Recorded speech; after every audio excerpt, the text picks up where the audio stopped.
Баршаңызға сәлем, қалдарыңыз қалай? Каналыма қош келдіңіздер. Қазақша контенттің дамуына үлес қосып, менің каналыма тіркеліп, менің салған видеоларыма лайк басып, пікір қалдыра отырыңыздар. Бүгін барлығымыздың сүйіп жейтін, әрі жылдам уақытта дайын болатын тефтели тағамын дайындайтын боламын. Ең алдымен 500 грамм тартылған сиыр етіне үлкен бір пиязды ұсақтап турап саламыз.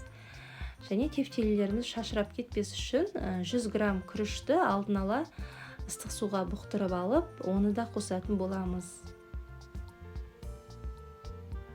Одан кейін қара бұрыш пен тұзды қосып, әбден қолымызбен араластырып аламыз.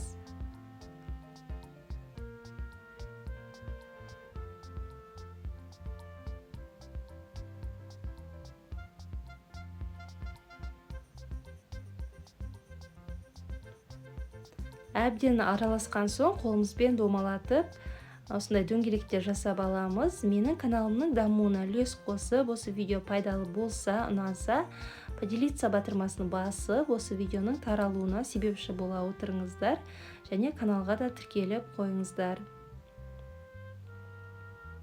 Осы тағамға қажетті заттардың барлығын осы видеоның астында описание бөліміне жазып қоятын боламын. Барлығын осы ретпен дөңгелетіп жасап шығамыз.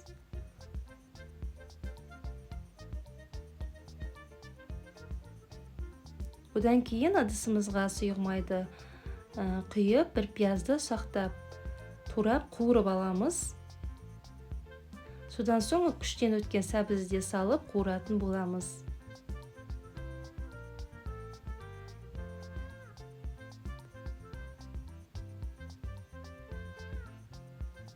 Біраз қасық көлемде томат пастасын қосып, үстіне туралған картопты саламыз.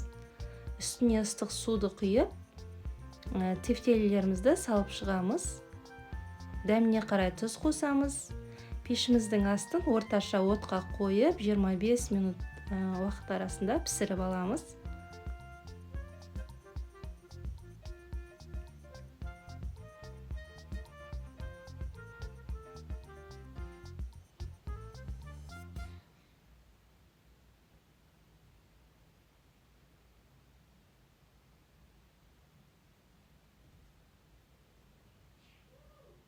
Қайнап жатқан кезде тефтелилерді екінші бетін аударып қоямыз. Осылай бетін жауып 25 минут арасында пісіретін боламыз.